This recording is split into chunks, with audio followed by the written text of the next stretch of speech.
the ITP Tires Moose Racing AMA Pro ATV Motocross Championship. This is ATVision, round 10 at Redbud in Buchanan, Michigan. Jason Wygant and Krista Watson, of course, here to give you the call. Redbud is one of the most legendary motocross tracks in all the world, and maybe the best. So it's going to be awesome to have ATV riders in action on this high-flying, high-speed track. Let's get to it here in the first moto. We all know the story coming in. Josh Creamer on Rockstar Suzuki is the one everyone's trying to take down. Here we go.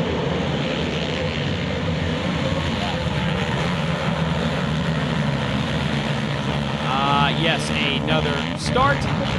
Another $250 MotorcycleUSA.com whole shot award for Josh Upperman, who has been lightning out of the gate on the Baldwin PEP Honda all season long. Here you see early in the race already beginning to pull out a nice lead. And you can see Craig G up to the number 2 spot on his Honda. Kramer not too far back in 3rd. That means that Justin Wimmer came through about 5th. He's going to have to do some work if he wanted to catch Kramer, pass him, and make up some points. But it would not just be about the Suzukis on this day, because Upperman setting sail up front and pulling away further and further in the early going. It would be tough for anyone to come up and catch in. But Kramer was going to try to put the pressure on G for the number 2 spot. Nick Noble was 4th, Weenan was 5th on his Can-Am.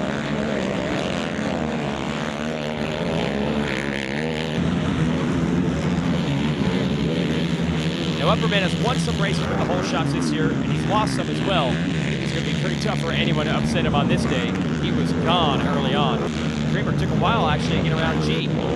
Even on the slippery off-cambers, look at the style and form of Upperman, as G does his best, but comes up short of holding off for serious points for the number 2 spot. Look at this battle, as Wimmer and Weenan work their way toward the front of the pack. What a fierce race we had going. It's all behind this man. Upperman is gone. There's G in the number 3 spot behind Kramer. Weenan beginning to catch fire here in front of Wimmer. Jeremy Lawson and Jeremy Warnay come through next, followed by the 123 of DeNoble. Man, it's fun to just watch these guys attack this rough and fast Redbud layout as Kramer tries to close the gap on Upperman. And G looks for his first podium finish of the season, but it's not going to be easy because you've got Weenan and Wimmer and Lawson all closing the gap. There's Warnay and eventually Thomas Brown and John Natale get into battle. Amazing how close this field was. Speaking of close, through the Millville Sand Booths, the riders got to experience for the first time actually in Millville. Well, they had their own section at Redbud. You can see Weenan had moved into the number 3 position around G. There was more competition with Wimmer, Lawson, Warnay, Brown, Natale, all running nose to tail. Here's Kramer closing the gap on Upperman. It's anyone's guess how this one would end. Yeah, Kramer's got the majority of the wins this season. Upperman is getting stronger as the year goes on. And in fact, it was the 44 of Weenan who was on the move. He pulled away from this battle. Took the Suzukis of Lawson and Wimmer. Weenan was closing in the top 2. Here we go. Through the Millville Sand Booths again. Looks like we're setting up a little different for this turn. And just barely Upperman's able to get to the inside and hold off the number 9 of Kramer. Now maybe it was in the back of Kramer's mind, but the man he's battling for the championship, his teammate Wimmer, was way back. Either way, he was a little less aggressive than he could have been. He was not able to get past Upperman for the lead, and in fact, almost it was a second here to Weenan. Watch this bang, bang, and bang finish in the first moto. Awesome racing, but Upperman's going to make that MotorcycleUSA.com whole shot award stand up by taking the first moto win, with Wimmer pointed in 5th. Let's go racing again here in Moto 2. Championship slipping through the hands of Wimmer. He needs to find a strong performance here in Moto 2.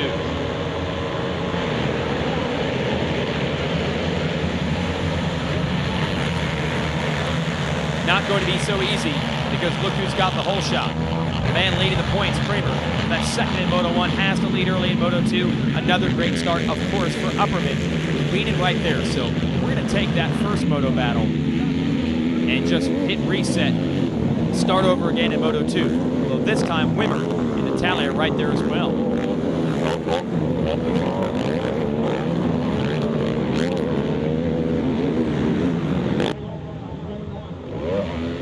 Upperman was out to prove that he didn't just need to win the motos when he got the starts. He could do it from anywhere. Well, you had to watch out. Kramer, Talley, G, Lawson, the rest of the field right there. One mistake can drop you all the way to the back of this train.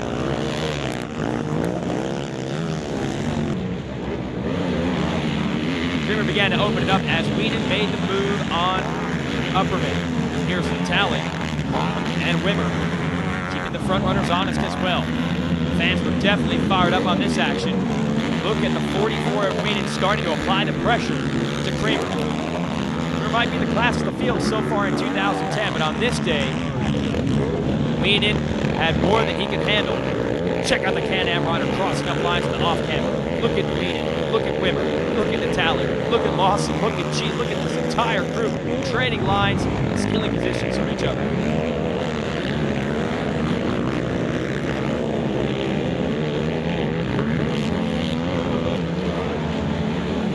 Then Wienen is able to do what many thought couldn't be done. He storms his way past Kramer in the lead. A 3-1 would edge a 2-2 in the overall. So Kramer needs to get Wienen back if he wants to win this race today. But again, somewhere in the back of the line, perhaps with that points lead, because Wimmer was still a few positions further back. Maybe Kramer knew he didn't need to win this race to do what he really wants to do, and that's win the championship. To help his cause, check out the Ironman Natalia doing everything he can to make moves on Wimmer, and he makes the pass around the outside. You're not supposed to be able to do that. Wimmer does everything he can to fight back against the veteran. He gets his position back. But by then, it was too little too late to contend for the win. Wienen was just unstoppable on this day. And the man from Illinois was going to win just across the Indiana border in Michigan. Kramer did everything he could to keep him honest down the stretch, hoping maybe for a mistake. Not on this day. Considering how strong Chad Wienen started the year off on Can-Ams, it's surprising to think it took this late in the season to finally get an overall. When he did it with authority. Passing the series points leader, pulling away by just a few quad lengths. By the time the checkered flag was in sight, Wienen was in control. Overall win to Chad Wienen, second overall to Josh Kramer. Instead, his points lead. Wimmer was digging deep down the stretch. He got back around to Talley, went after Upperman for third, wasn't able to make it happen. 4 points lost. His third straight title. Tough luck for Natalia down the stretch, but overall a good day for Can-Am. As you see, Wienen edging Kramer and Upperman for the overall win. Let's talk to the top riders with Krista. Josh, let's start off by talking about your first moto. You got an awesome hole shot and took off with it. Yeah, the first race, it went really good. Me, Mark, and Wayne had the bike set up pretty good. Had an awesome jump off the line, came off the gate, and kind of ran away with it. And then Kramer started catching me, and then, I don't know, last 2-3 laps, I just told myself, let's go, and I kept pushing myself and poured a little bit more of a lead, and it was awesome. You know, they were coming pretty fast, though. I just thank God that it was only 2 laps left, right? You hung on to it, and you looked like you were on fire. The second moto, you didn't get out of the hole shot like the first moto, but you still ran a great moto, and it was obviously very close. Everybody was tied to get the overall in this moto. Yeah, definitely. Josh and Chad were rolling. Chad was unbelievable that second moto. He came out the gate wanting to win that race, and he definitely took it. So, but no, hats off to Josh and Chad. They both had a great race, and I just hope next weekend at Loretta's I can be here. Josh, I know you didn't get up on top like you wanted to, but you did put together 2 good motos. Tell us what happened out there.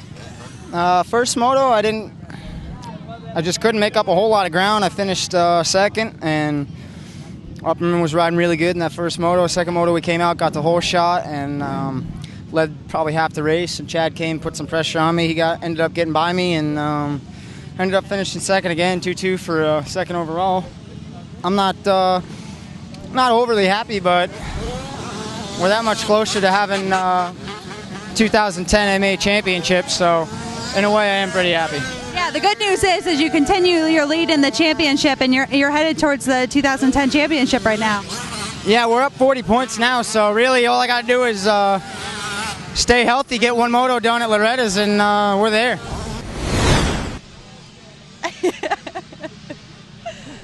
Chad, you really put it together out there. You looked like you wanted it, that second moto, and you went after it and got it. Yeah, I got a decent start out of that gate. The Gold Speed tires are hooking up great and just got us out of there, and Ryan prepped that gate great, and we got there with the top of the guys, and we just put our head down and went forward and got around Dustin early within the first lap and just continued on and got Josh Upperman, and about halfway through reeled in Creamer and just kind of put a little move on him through the rollers back there, and seems to be my specialty, and I just put it down and put my head down and just focused on the W this weekend and had a lot of fun doing it. Well, like Creamer said, he has a 40-point lead heading into the finale. ATV Dirt Days at Loretta Lynn Ranch this weekend. Be there to witness the crowning of a new champion or a third straight title for the old one. For Krista Watson, I'm Jason Wygant.